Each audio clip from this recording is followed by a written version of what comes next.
The war had cast a long shadow over England in the 1940s, but life in the small village of Everleigh seemed largely untouched by the conflict. The villagers went about their routines with a semblance of normalcy, punctuated by occasional news of air raids and rationing. Yet, beneath the surface, the village hid secrets that were not always as easily swept away as the soot from a London bombing. Detective Inspector Arthur Harrington, a seasoned investigator with a sharp mind and a world-weary demeanor, had been summoned to Everleigh on a case that was anything but ordinary. The disappearance of Elizabeth Ravenscroft, a young heiress and the only child of the Ravenscroft estate, had stirred the usually tranquil village into a frenzy. Her sudden vanishing, on the eve of her engagement to a wealthy industrialist, had cast a dark cloud over the community. Harrington arrived at Ravenscroft Manor, a grand but somber house nestled in the countryside. The manor had seen better days.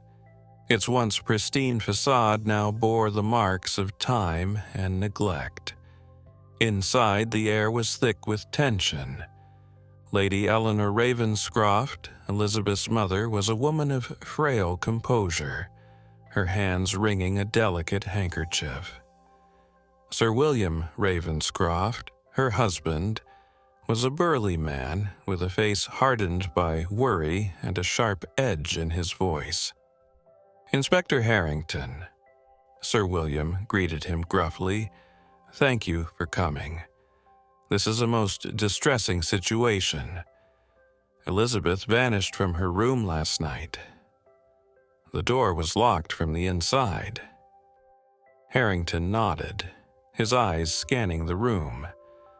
The Ravenscroft estate was a maze of opulent rooms, filled with rich furnishings and antiquities.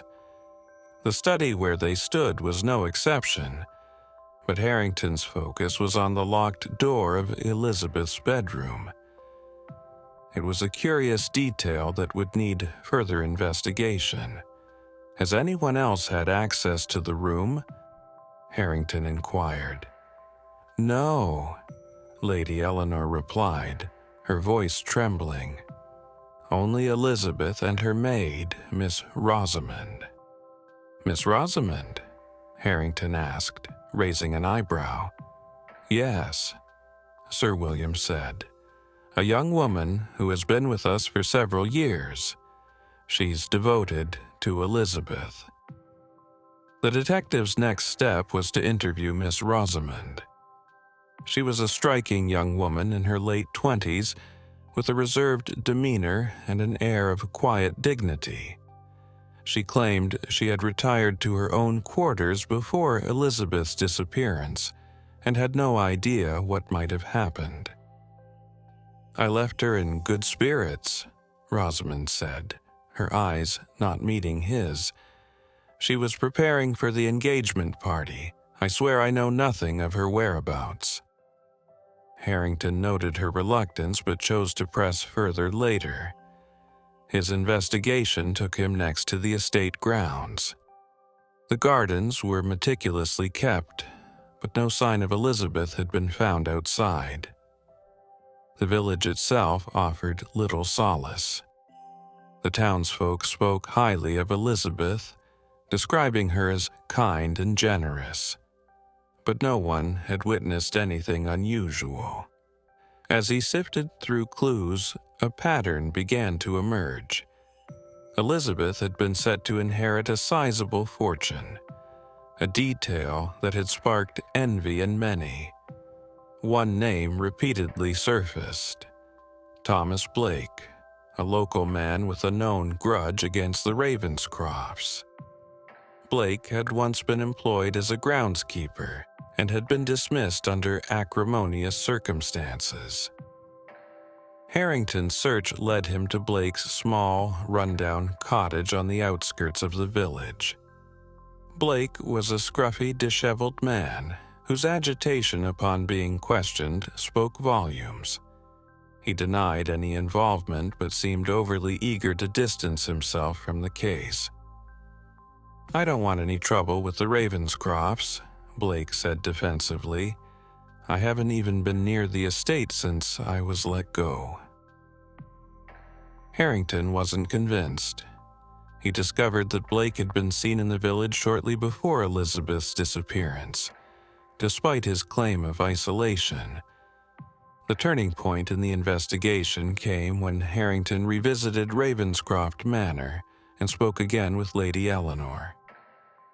During their conversation, she inadvertently revealed that Elizabeth had been anxiously waiting for a letter, which she had kept hidden in a drawer in her bedroom. When Harrington examined the drawer, he found the letter. Its contents revealed an affair Elizabeth had been having with a man from London, an affair her parents had been unaware of. The letter mentioned a secret meeting planned for the night of her disappearance. Harrington pieced together the clues and confronted Sir William with the revelation. The detective's intuition had led him to the truth. Sir William had discovered the letter and was furious. In a fit of rage, he had confronted Elizabeth in her room, locking the door from the inside to prevent her from escaping. When Elizabeth threatened to expose him and the family's secrets, he had been forced to act in desperation. The locked room was a staged scene to mislead the investigation. Sir William had intended to make it look as though Elizabeth had vanished into thin air. However, the evidence was clear, and his guilt was undeniable. Elizabeth's body was later found in a hidden chamber within the manor, a grim testament to the lengths Sir William had gone to protect his reputation and his fortune.